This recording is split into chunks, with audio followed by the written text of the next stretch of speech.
Because the way the camera is designed. Oh, no.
Good evening, everyone, and thank you for being here.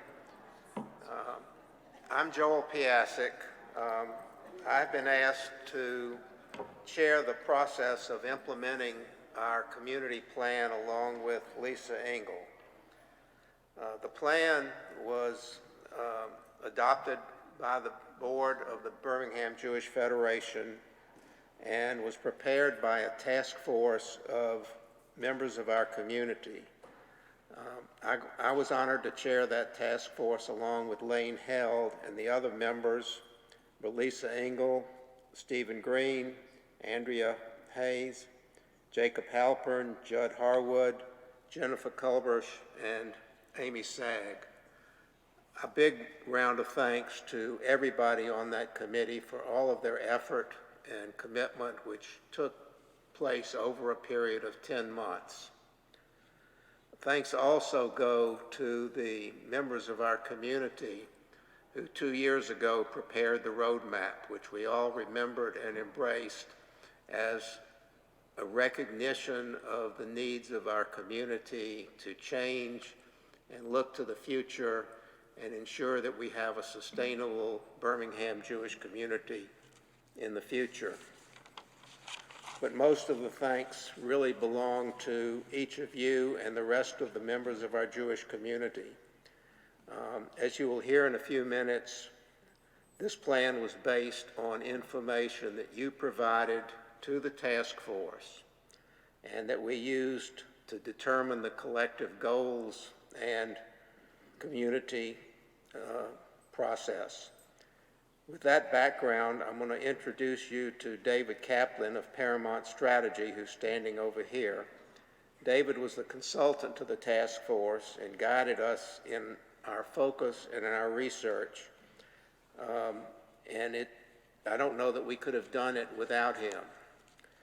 David will review the plan with you, and following that review, we'll have questions and answers. But before David leads us through the plan, I want to leave you with just a couple of thoughts. The plan is aspirational. It sets goals. The details will be worked out with the community leaders and with the various organizations. And the other important thing to remember is there is no plan B. This is the community plan, and our focus is going to be on success, and we expect at some point in the near future to be able to update you as we go through this on each success as it comes through. With that, I'm going to let David take over.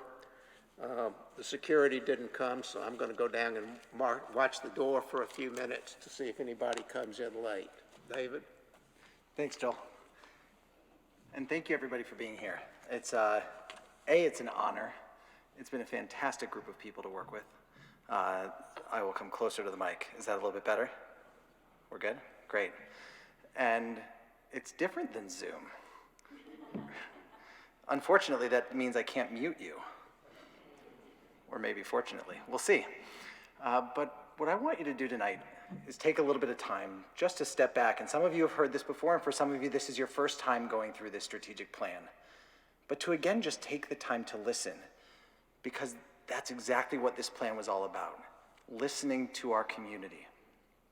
When Danny Cohn looked to engage myself, and Joel and Lane were looking for who they were going to engage, I distinctly remember Danny saying, this is a federation strategic plan, so we have to think about the organization. And yet, it is about community. You cannot do one without the other. And that's really what was the beginning of what I hope you see tonight as a plan that acknowledges the interdependence of our community. The fact that it takes all of us to link arms and say yes together. I'll go through the plan, and then we'll have plenty of time for questions and answers. For those of you that have heard this before, you know that it'll be about 25 to 30 minutes in total, so it's not too bad, but I promise to try and also go through it in a pretty efficient manner. I think it's also important to take a step back and acknowledge the landscape around which this plan was born. We're living through times that none of us could have predicted, whether it's COVID, anti-Semitism, Ukraine, who knows what's next? But when you have a strong plan and you have a community who's galvanizing around it, you have the opportunity to remain focused on what you want to achieve no matter what's thrown at you from the external world. And so I hope you see that in this plan, your own thumbprint, as Joel mentioned. It's because of your passion, your input through the survey, the 25 interviews that we did, the focus groups that we added on after the survey, that ultimately brought this plan together. You're going to see that we have a number of recommendations. And as Joel said, they're aspirational. I would only add to his point that it's about impact, the change that we ultimately want to see as a community. And then we can start marching forwards together towards it. If you have your strategic plan in front of you, I will call out some pages so that you can follow along. This is also for those that are streaming, and I just want to keep that in mind that we have a number of people that are also listening in and watching tonight. So I wanted to start with really what the heart of a strategic plan is, and that's the vision for our future. What are we aspiring to be as a community? And our mission, what grounds us in our work today. And it became clear after listening to our community that we had the opportunity to really think big. And we aligned on our vision for the future of one community empowering Jewish journeys, driven by tradition, innovation, and sustainability. As we go through specifically the community proposals tonight, I hope you see all of these words come to life through the different components of the plan. And at the same time, we have to focus on our organization. We have control over some things and influence over others. And so our organization's mission for the future, an updated mission to ensure a vibrant, inclusive Jewish community in Birmingham, connected to Jews in Israel and around the world. Beginning here in the plan, you will start to see two tracks. Community proposals that acknowledge that we need partners in order to move forward together. And the Federation strategic plan itself, the actions that regardless of what happens around us, even within our own community, that we must move forward on to attain our unique responsibilities and to make sure that we are also the tide that helps to raise all boats. In order to set up ourselves for any of these proposals, we have to ask ourselves, what are the priorities? Strategy is ultimately about saying yes to some things, and by doing so, saying no to a number of others. Maybe a lighter version of that is saying no for now.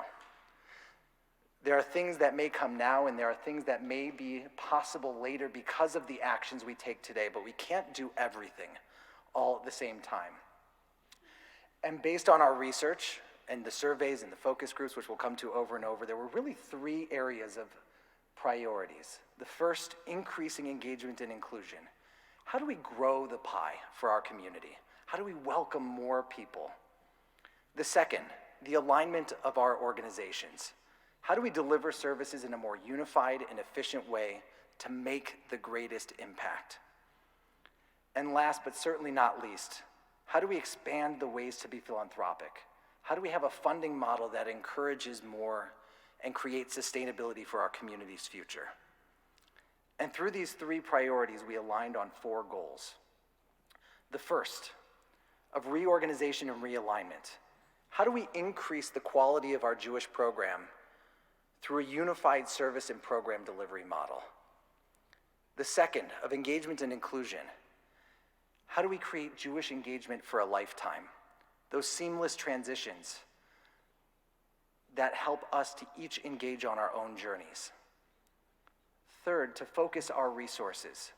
How do we make sure that we are maximizing our resources to strengthen our community and acknowledge that there are 5 areas of impact that were prioritized by the community in our survey? Anti-Semitism, safety and security, Jewish education from cradle to grave, social services and emergency needs, Jewish culture, identity and outreach, and support of and our connection to Israel. And finally, funding and philanthropy. How do we implement not just a unified program service delivery model, but also a donor-centric one that puts each of you at the center of philanthropy in an integrated way that ensures that we have the ability for a stable and sustainable community financially.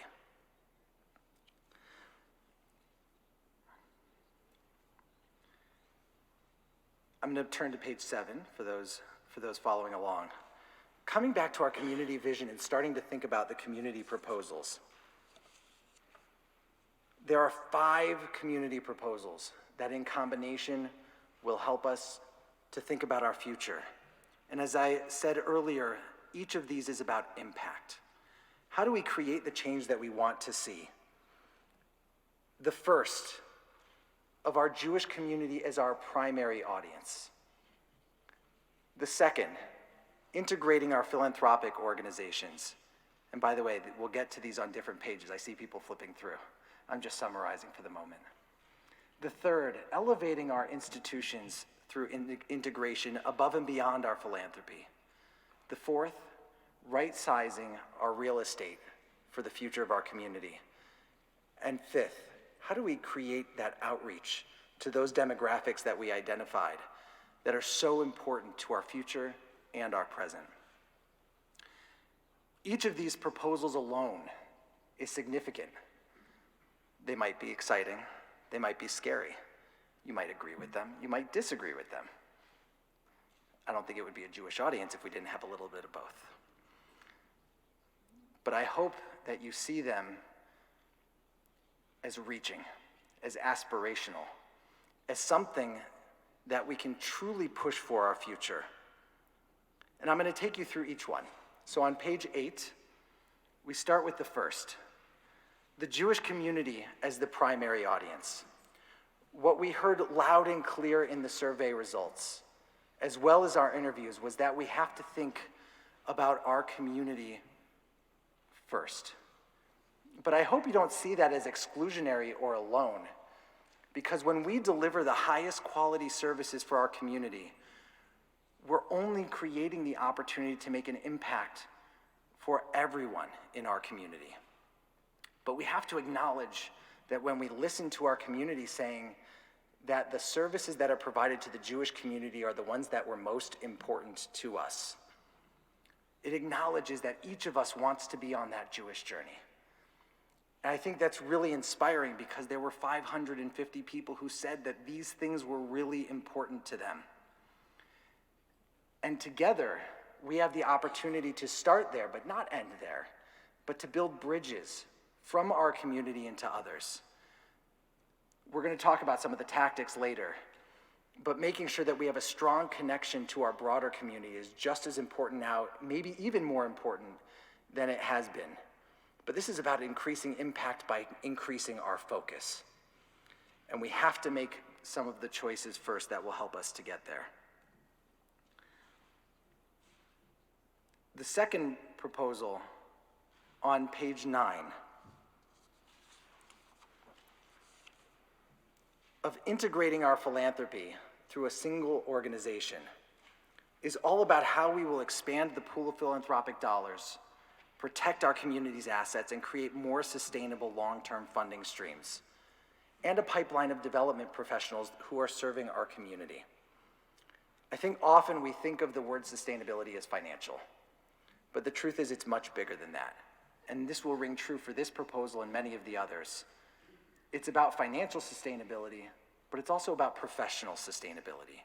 How do we make sure that there are a pipeline of professionals who are here and creating a bench of strength together that can help to lift our community for the next generation? When we surveyed our community, there was a significant majority of people who supported the idea of bringing together our philanthropy to serve our community. And the components of that include having one team with one CEO, of streamlining our governance, but maintaining the checks and balances that ensure that we're protecting our community's assets that we've worked so hard over the last number of years. And it's about making sure that we're serving our community by also serving our donors first, and making sure that we are meeting each donor where they are to help them enact the philanthropy that they want to have, aligned with the needs of our community. What's most important is what you see in the community and not necessarily what you're not seeing on the page. Most people want to ask the questions around structure, details, all of the things that are really important and come next. But what a community member or a donor sees is a single team working on behalf of the community. A group of people who are connecting the needs to those who can make those needs fulfilled. And doing it together. For today, because of course there are always needs today, but also for our future, which this community has done an excellent job of thinking about over the last number of years. Moving to page 11. Bringing together our philanthropic institutions only creates an even bigger opportunity for us to think about how we deliver our services to our community members for the future. Delivering the highest quality programs for our community is the catalyst that will help to accelerate the achievement of our vision. The unification of our institutions to deliver programs in the highest quality way was the #1 supported element of our survey. For every 6 people who said that they supported the concept of bringing the organizations together to deliver services, there was only 1 who said that was not very important. And so acknowledging that this is through the listening to our community that this proposal emerged. It starts with our philanthropic institutions, but we also have the opportunity to bring together our JCC and our day school under a new model to help us truly deliver the services for our community that they need. Similar to what we just talked about with our philanthropic institutions, this would consist of 1 team who are leading for our community, of coordinated Jewish education that creates those seamless transitions all the way through our own Jewish journeys, of simplifying our governance so that we have a board for operations and a board that's responsible for protecting our assets. And in that way, helping to actually create more opportunities for community involvement while increasing our focus on what's most important. It's also really important what we heard from the community, that these institutions are incredibly important. And in that way, it's not about getting rid of anything. It's actually how do we elevate each institution through a house of brands that maintains the identities of each, while also coming together to leverage our resources to do so much more with our limited resources for our community. I hope that you see in this proposal that it's not exclusionary. As we sit in this synagogue, I'd be remiss if we didn't mention that the whole point of this work is to elevate our entire community.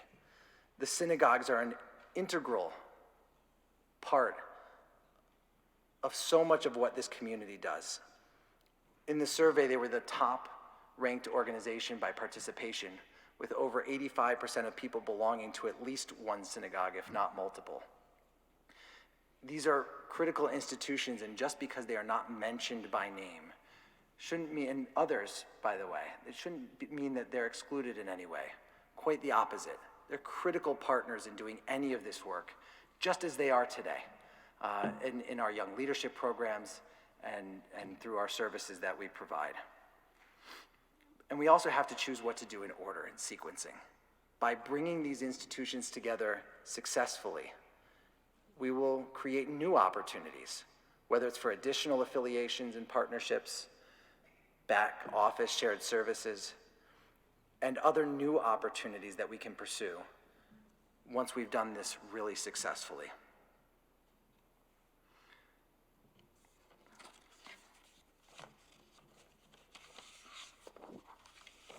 Whoop. We'll just let that go. I'm going to move on to page 14. Right-sizing our real estate to deliver these services. We are blessed as a community to have a number of assets that we're able to leverage holistically to deliver the services that we've been talking about tonight. What we heard in the survey, again, loud and clear, was that a single campus was not the most important aspect of our community, but rather it was about delivering the highest quality services.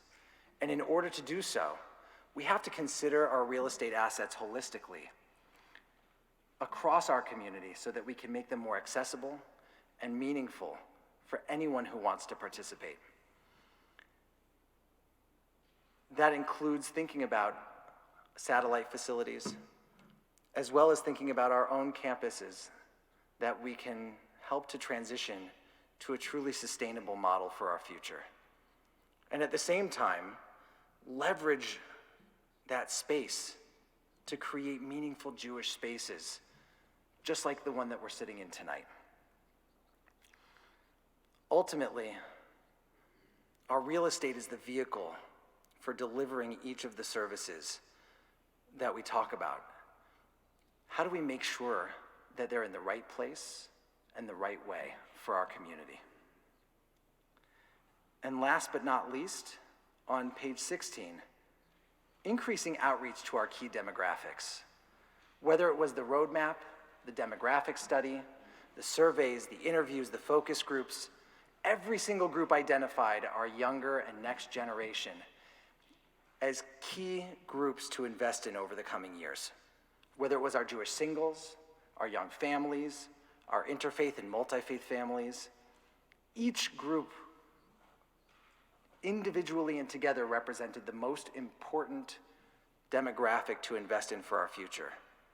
And yet we would be remiss if we also didn't mention those that we engage today, who are on average an aging and highly engaged population. In order to meet the needs of both of these somewhat different demographics, it's important to think about our future and invest in the programs that will grow the pie for our younger generation and bring more people together. And at the same time, the needs of our aging population will increase, cannot be ignored. That's both social and social services. And so we have to think about both.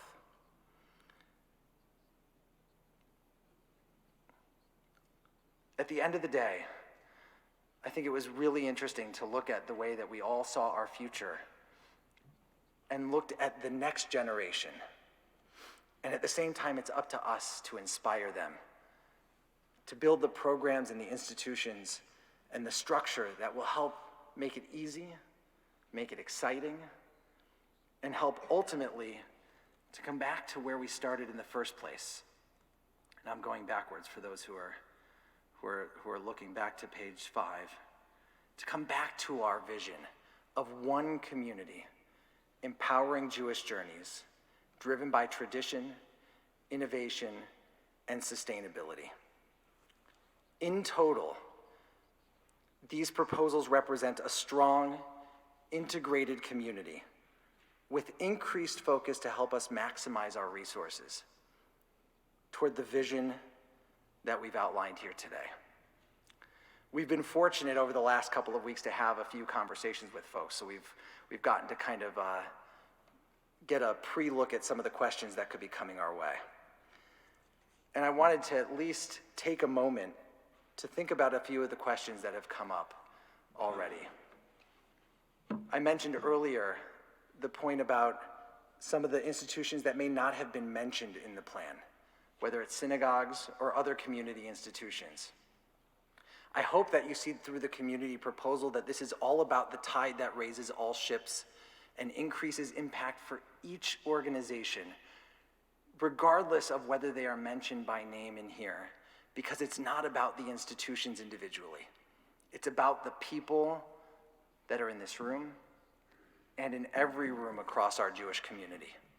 And by doing this, our objective is to lift the entire community, not any one segment. The second question, especially when we think about the community proposals, how is this different from the roadmap? I think that's a really fair question. And I would actually turn it on its head and say that that group had a lot that was right. A lot of what you heard tonight is very similar in concept to the roadmap. And we were able to build on it by listening to all of you in our entire community. By doing that listening, we were able to create a more refined approach that acknowledges the steps that we need to take today, that sees that we don't need a single campus, but does see that we need to make significant change, that says we need to come together if we are going to have a vibrant Jewish future, just like the Federation's mission is saying here tonight. And all of that to say, I think that the folks that put that roadmap together were really courageous in doing so and spurred the fact that we are here tonight. And I really, really commend them, because if you go back and look through that plan, there are things that are different because we listened to an even broader cross-section of the community. And yet there was so much that was also the same. I'm going to go ahead and move on now to the Federation proposals, starting on page 19. Each of the proposals in our community proposals requires us to work closely with our partners. They cannot happen without them. And over the coming weeks and months, we're going to have to take those steps with them if we are going to move this plan forward. It's the reason that we kept it at a higher level, at an aspirational level, because we want to fill in the details with our partners. And yet, regardless of what happens next, the Federation has to continue investing in the future of this community if we are going to meet our mission of ensuring a vibrant, inclusive Jewish community in Birmingham, connected to Jews in Israel and around the world. The impact of each of the Federation's proposals would only be amplified if we're able to execute against our community proposals. And yet we must continue to move forward with both. As Joel said, there is no plan B, so we expect all of it to happen because we're going to will it into existence together. I want to take you through, starting on page 20, the three proposals, the first of which, for the Federation's really unique position in the community to help create Jewish engagement for a lifetime through social connection, volunteering, learning, and leadership. Not everything in this section will be new. It acknowledges that the Federation is doing a lot that's right today, but we need to do a lot more of it. And especially as we begin to emerge, hopefully, from COVID, some of the opportunities are presenting themselves that we can invest in for our future. Starting with the programming for our younger demographics that we pointed out in our community proposals. Expanding on the You Belong in Birmingham and Shalom Birmingham programs, our young leadership programs, and PJ Library. We can create those cohorts of young families and invest in them, and in so doing, create new sense of community for our next generation. And those become the pipeline for our leadership development programs, of creating that pipeline of leaders who, just like you, will invest in our community. Whether it's through our teens, our young leadership program, board training, and regional and national leadership opportunities, investing in our leaders is one of our top priorities. Israel engagement, missions, and travel are also a fantastic way that I know that are already beginning this year for us to truly create that next level of engagement, locally, as well as with our global Jewish people. If today's events aren't a reminder that we're a part of something much bigger than ourselves, then I really don't know what would be. Having the Shlichim program coming to Birmingham and bringing a piece of Israel here, as well as immersing ourselves in global centers of Jewish life by investing in missions for the future, are going to be critical for the future of our community. On page 22, the second proposal of strengthening our community by investing in the 5 areas of impact that were prioritized by our community. I won't read through them again, but I think it's important to note that the 5 areas were prioritized through the survey by all of you and so many others across our community who said what was most important. And in doing so, making sure that we're investing in those 5 areas will help us to increase our impact and hopefully speak to a larger cross-section of donors. At the same time, we have the opportunity to invest in grant funding. How do we make sure that our acceleration of our grant funding model helps to connect individual donors to their passions, that are also aligned with our community's needs and desires. And I'd be remiss if I didn't say that we also need to invest in facing the challenges that we're facing as a Jewish community today. Whether it's anti-Semitism or building bridges into our broader community or security, each are going to be critical to making sure that we have a safe and inclusive Jewish environment. And that's not just for the Federation, that's for every institution, for every synagogue, for every part of our community to remain thriving. Investing in our security and our safety and our relationships with the community will pay dividends no matter what scenario we face. And we would also make sure to invest in those immersive Jewish education and cultural experiences that we know work. Israel, overnight camp, youth group are all important to the next generation, and making sure that we are creating that pipeline of community and of leaders. And on page 24, I feel like since we're in Shul, like we're getting to Adon Olam, we're getting close to the end. Maybe Ein Kelohenu, maybe. How do we expand our funding? How do we expand the pool of dollars to invest in our community? And there's a reason that this is last. Because so often when we start these conversations, great ideas come up and people say, where are you going to get the money for that? How are we going to get that done? That's just not sustainable. And the truth is, what's sustainable is vision. When you know where you want to go, when you can see the impact for the future, raising the dollars is a whole lot easier. But only if you have the infrastructure to make it happen. Only if you have the professionals and the lay leaders and the financial sustainability to be able to do it. And investing in those capabilities is absolutely critical for the Federation going forward. And it starts kind of full circle, going back to the community proposals of integrating our Federation and Foundation.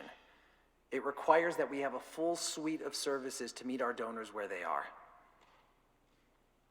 It means expanding our development team, because if you look at any institution across this community, if one person was to leave, the entire development operations professionally pretty much wouldn't exist anymore.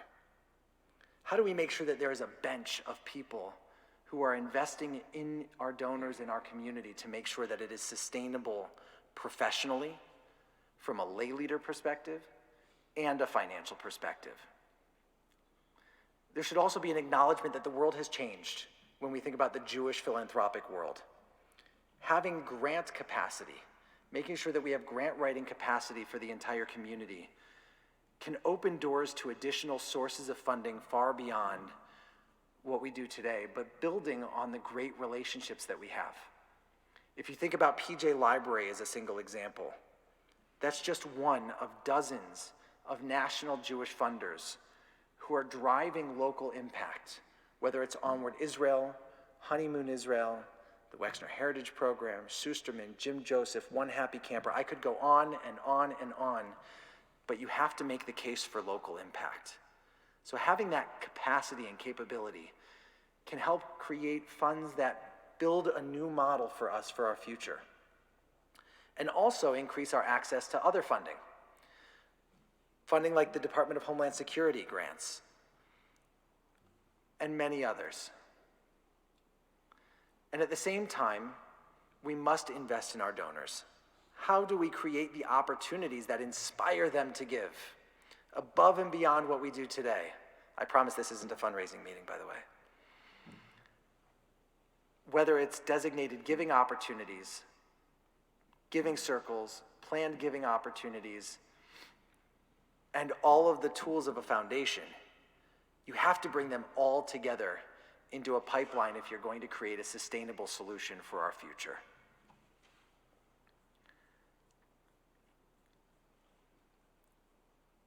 Speaking of our future, we could have gone down a number of other paths. And I wanted to at least acknowledge a number of ones that came to the forefront on page 26 that were important, but maybe, at least in the first few years, may need to at least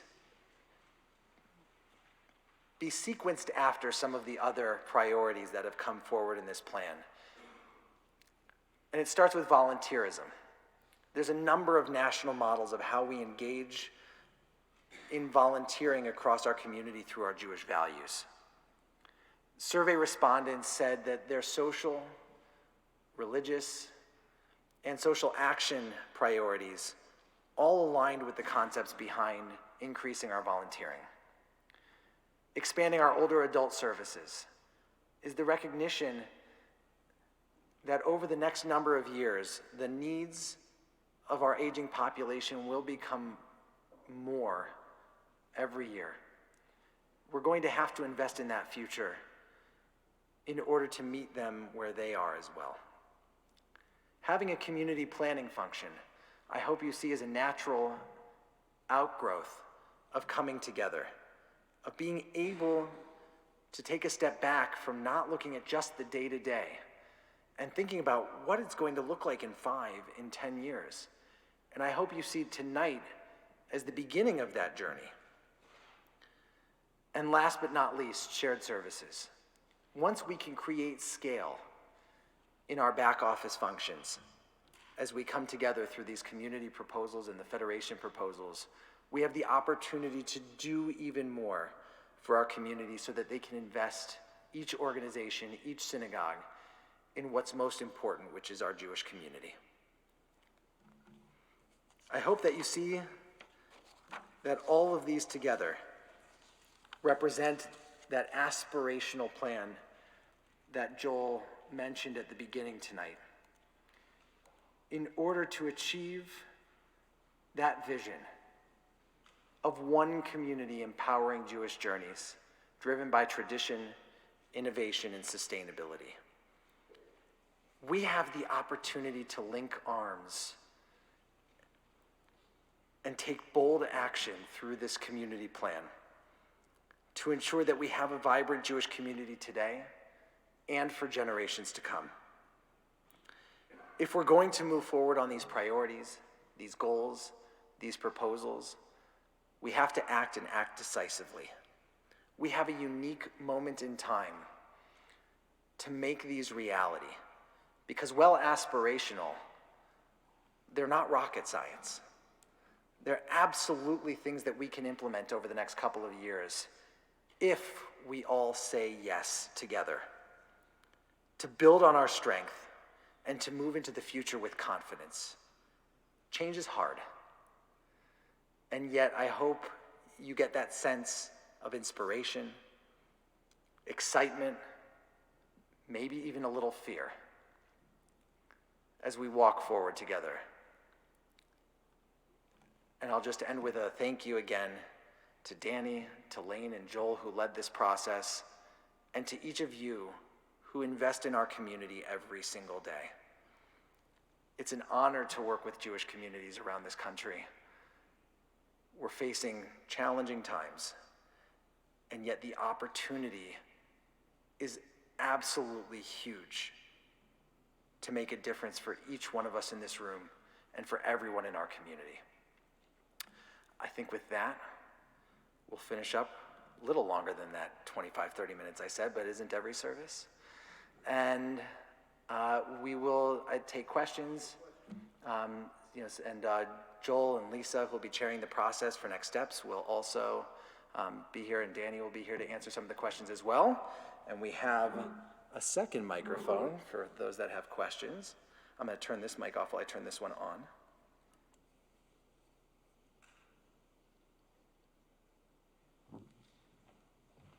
Should be good to go. Questions? Please.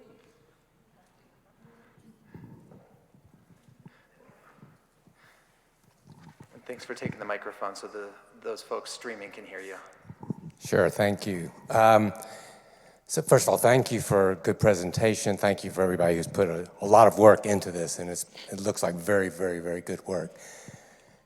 However, the big gorilla in the room that wasn't specifically mentioned, but is a big problem for us, is the lack of growth of the size of the Jewish community in Birmingham. And although alluded to a few times in your presentation, there's no specific focus on that as a problem and how we're going to understand it, recognize it, create strategies to do something about it. So I just wonder if somehow that can be integrated into each of the different strategic areas that you mentioned so that we can follow it, at least in understanding what's happening. I think that's a great point. I'll take a stab first, and then please, Joel, Lisa, Danny, add in. When you look at the plan and you look at all of the actions together of investing in the next generation, of recapitalizing our real estate, of creating centers of Jewish life that are exciting and bring people together, we're creating the conditions for the next step, which would excite people to create that magnetism to coming to Birmingham. But you can't expect to do that until you've done what's in this plan. And while implicit, I think we explicitly chose not to at least put that in there because we need to take these steps today, but I hope you see them as a path to not just sustaining, but also growing our community. I think that's exactly on target, that we, the focus of this plan is on high impact programs and services to create and sustain a strong, vibrant Jewish community, not just for today, but for the future. And as David said, we want to create that rising tide which raises all the ships in our community. And when we do that, we will attract people to our vibrant Jewish community. So that will be a byproduct, that will be the result of creating this even stronger Jewish community, building on what we have created in the past, but also streamlining and integrating for a more sustainable future. I'll add that one of the elements that is in the plan is reaching out to the broader community that already exists here and which is not participating in our community. And that in and of itself will build some tension, build some participation, because we've got a great story to tell, but we've got to get it out to the rest of the community that's not sitting in this room, not watching on Zoom, not going to services, but they're there. We just have to reach them. Other questions? Oh, Danny, come on up here. I was trying not to talk. You all hear from me enough. There are other things that are already in practice right now that probably are not getting the attention they deserve based on the speed we're going. But we are working closely with Venture for America as the young adults come here after college and take jobs in startup to attract and retain them. We are taking small steps through Hillel Connections to make sure that internships are offered to those in Auburn and Tuscaloosa that want to come up here for the summer in hopes of attracting and retaining the talent as well. And I have had, we look at the key demographics, the young adults, and that doesn't mean there isn't a program out there to create for them. There very well could be a junior economic development council, but the first thing to do was identify who was important and how we were going to go after the ones that we had, as everyone has said, to make all ships rise. But that we are on an ongoing basis also working with the UAB on attraction and retention. So while they're not explicitly in the plan, it's stuff that we are currently doing every day behind the scenes. Other questions?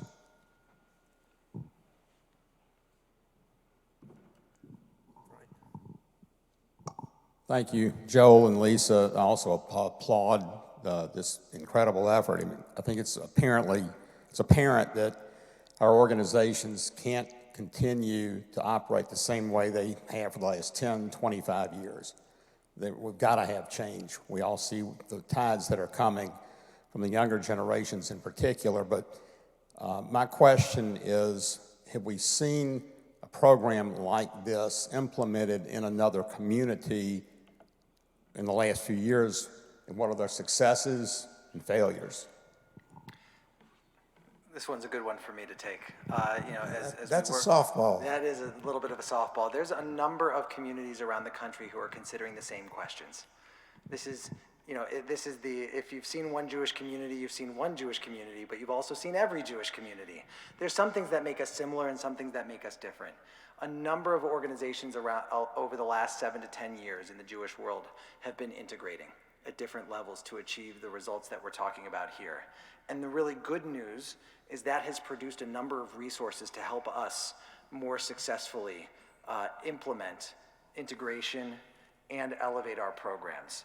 From Memphis to Long Beach, there are 5 to 10 examples just in the last 5 to 10 years of integration that we can learn from, many of which that I've personally led. And as we've been talking about, our work doesn't end here. And I think it's important to talk about what happens tomorrow, as we think about what those next steps are to ensure that we continue building on this momentum. The next step is to, over the next 90 days, so call it June 1st, we just sold it, okay, 80 days, June 1st, is to create memorandums of understanding with our institutions that in principle say how we are going to come together and get alignment and agreement on how we will do it. Instead of solving every structural question or individual component, how do we talk about this in principle so that we get everyone saying yes? And at the same time, there's a number of successful integrated communities at different levels, whether it's Shalom Austin, in Louisville, and in Memphis, that give us great examples to follow in this case. So, and as you can hear, David has really the national view on this, so that he is going to continue to be a resource for us as we move forward and to help bring us the resources that we need so that we're not reinventing the wheel. And I would add, the task force considered whether we should try and model on what other cities were or could do, and we decided in the task force that Birmingham was Birmingham, and we needed to tailor the plan for our community, not necessarily be bound by what other communities have done, but learn from them. Any other questions? I know there was a hand over here.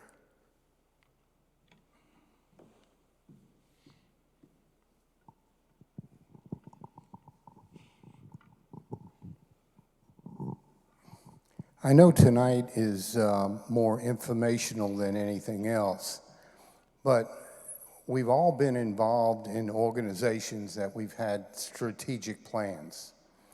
And I can probably tell you that a lot of them fail. And they fail because people have no accountability. That you start off and you know where you want to go, but there's no accountability of whether or not you reach certain aspirations or goals. So I'm a little confused of what are we expected to do? The people that are sitting here tonight, we bought into that we agree we need help and we need a strategic plan and we want to get there. But I guess my question is, I leave this room and what else happens as far as the individuals in this room? What's the accountability that you want from us?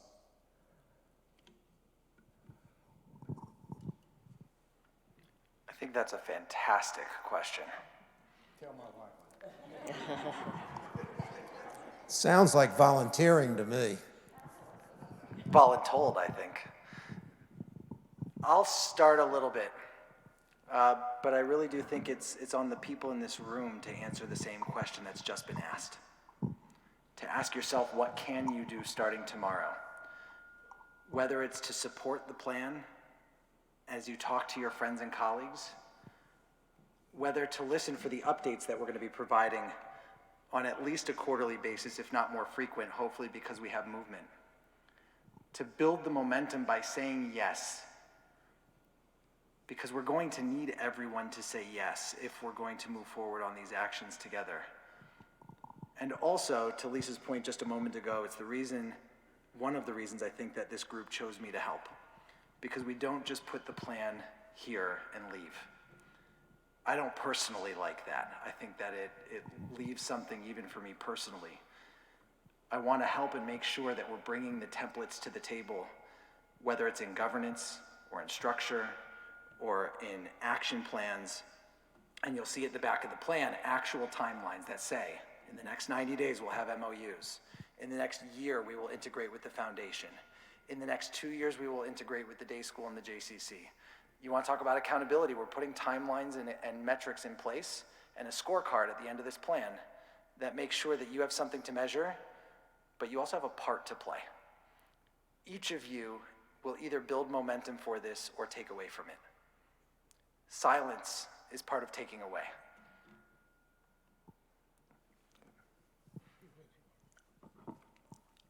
I think another piece is that Joel and I have agreed to chair the implementation of the plan.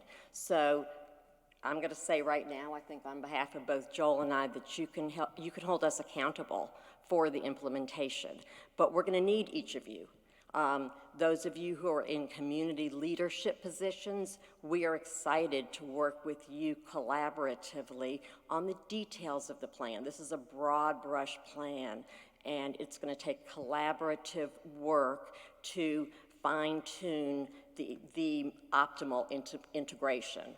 But I think, and then the rest of you, if you're not on a board, as David said, we need you to create the momentum to carry this plan forward. So we do need each of you, community leadership, members of our community. It's going to take all of us saying yes to move this plan forward. I can't add to that.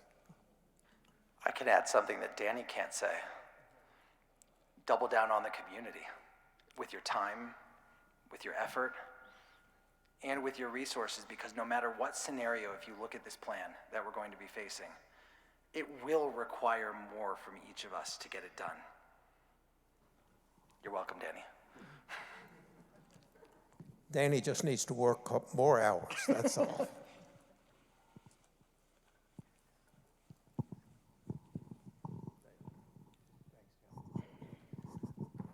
I'd just like to make an observation. I'm not going to put anybody on the spot here, but I was going to ask the question to stand up if you're under 60 years old. And I think if you look around the room, there won't be very many. There you go. Yeah. David Silverstein, you don't qualify. I think you kind of get the point. I think this is a transition year for us. I think it's the year, this is Birmingham's year. We're either going to do something or we're not going to do something. Ed's question is a valid question, but the issue is if we don't do anything this year, there is no plan B. I don't know how we're going to bring ourselves back. And if you look at Birmingham, I like to call Birmingham the Goldilocks city because we're not too big and we're not too small. We're just right. We're not Atlanta that has 38 synagogues and 17 Chabads. They're not going to have a conversation like this. And most of the other small southern Jewish cities are pretty much gone. If you look at, and so we're just at the right point where we have the interested parties here. We do have a good number of young people who are interested in moving our community forward, but we really don't have any choice. This is our year, and we're just going to have to sit down and figure out how to get it done. And I really want to thank the leadership of the community for putting this together. And I think that the big thing that we have at this particular point, since we've come this far, is we do have Lisa and Joel who've been involved in this process, and they're going to be dogged about making sure that we kind of get where we need to do. Thanks, David. Anybody else with some questions? The folks that are streaming might not be able to. Pass that back. If there was one area of the plan that I would encourage us to move forward rapidly, and that is security. Charlottesville is seared in my memory, and I do not want us to wait 24 months or even 1 year. I want us to begin immediately to look at the security of the plan that was presented, and whatever you think the budget is, double it. Because I'm nervous, and I gotta admit, I'm a little scared in this day and time that our institutions are not being secured at the level that they need to be. And Danny, you and I have talked about it because we've just been involved with the Holocaust Center. And my goodness, we're still trying to improve there. So I like to pull it out and say priority is security. And let's begin to really focus on that. And I'm sure you are. I think there's something going on, but I'd encourage you to really get into that aspect of it. Yeah, let's let Danny jump in on that one. So we will have a security director here in the community no later than June 1. We are starting interviewing within the next 4 weeks. Upon the security director's relocation to Birmingham, all institutions, synagogues, agencies, anyone under the Jewish umbrella will have the opportunity for assessments, drill training. For example, ushers for high holidays need to know what the easiest way out of every building are. That is something that the security director will bring to the synagogue. So we are well aware and on the road to having this community secured, and I think that it is safe to say that all assessments and at least initial recommendations will be put into place by the end of summer, with the person arriving no later than June 1. And that is through the Secure Community Networks, as Lisa reminded me, which provides Jewish security right now to 38 of the major federations, working towards all 146, with a direct tie into Homeland Security and FBI straight from our info desk here in Birmingham. So the stepping up of security is going to happen in very short order, I promise you. Again, by end of summer, you should see some real change.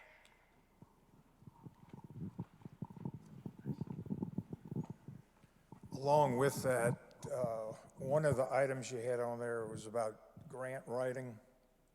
There is plenty of money with Homeland Security, and we should have been, it's easy for me to say, y'all are doing it every day, and you may be doing it, is we need that done immediately.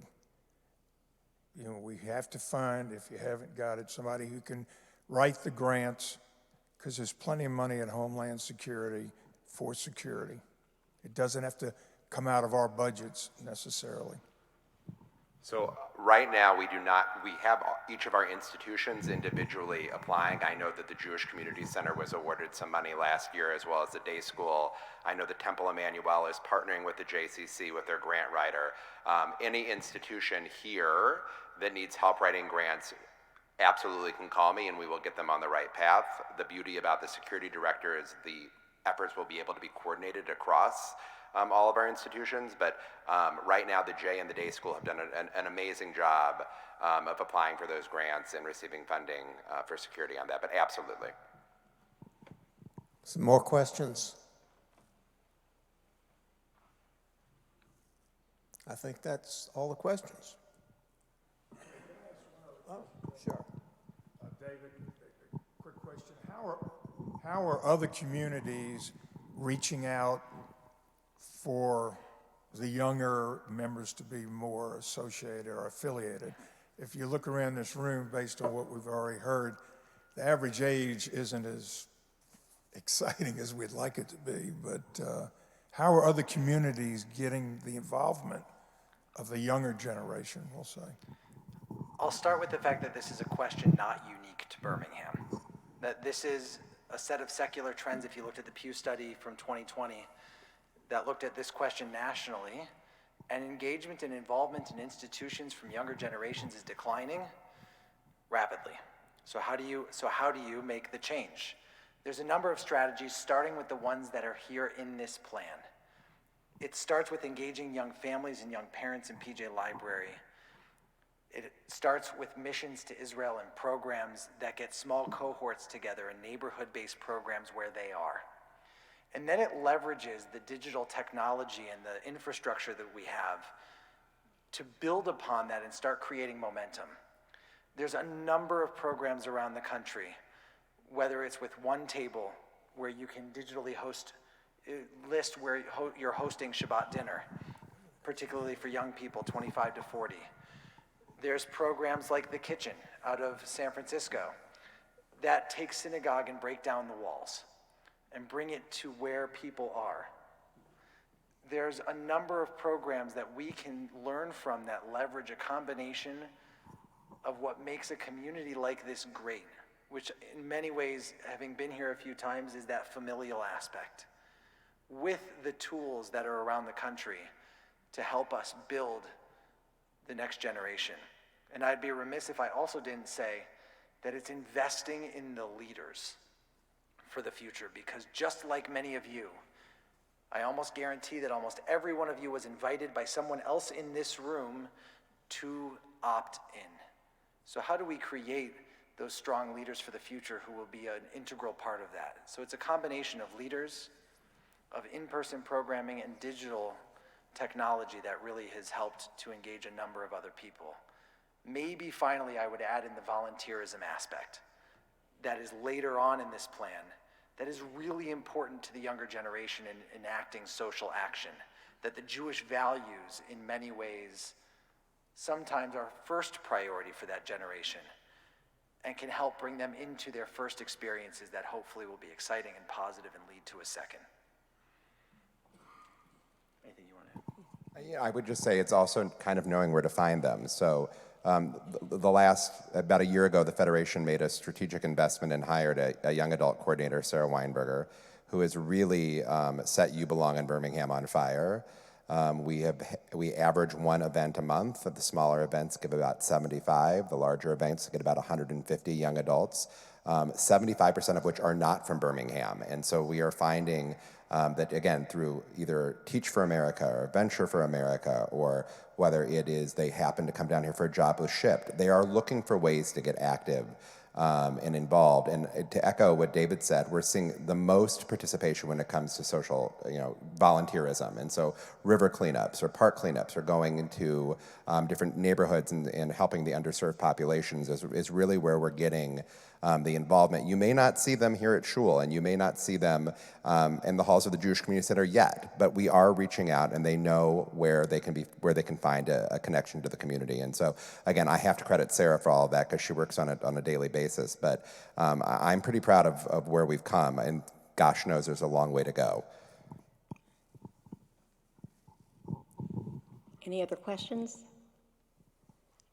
Well, let me just take a minute to first of all thank Temple Emmanuel for hosting us tonight, for thanking the Birmingham Jewish Foundation, which provided funding for this strategic plan. We are indebted to the Birmingham Jewish Foundation. Thanking David Kaplan of Panoramic Strategies for working with us on the strategic plan, but also for continuing to work with us so we are accountable going forward. And lastly, to the Strategic Planning Committee, Joel and Lane for chairing it, but for bringing us to this point. And then I'm going to just give a shout out to David Scher, because David was the architect of Reimagine Jewish Birmingham, which got the ball rolling. And it's been, what, 14 years, something like that? What? Oh, 2015. Okay, 2015. So about 7 or 8 years ago that we started this, which led to the roadmap, which led to where we're standing today. It's a pretty exciting time. Amy Sag, president, in her installation speech said this is the year of saying yes. And so I encourage all of us as we leave this room to link arms together and say yes. Yes to a stronger, vibrant Jewish community that will engage the unaffiliated who are here in this community that will attract new members to our community. Thanks to all of you for coming tonight, and it's great to see you in person. We had 42 people watching us online.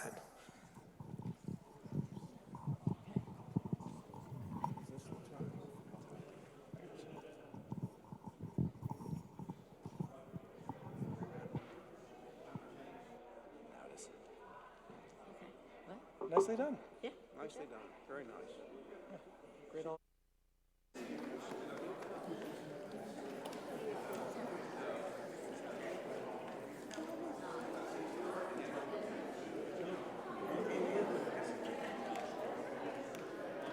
Did you?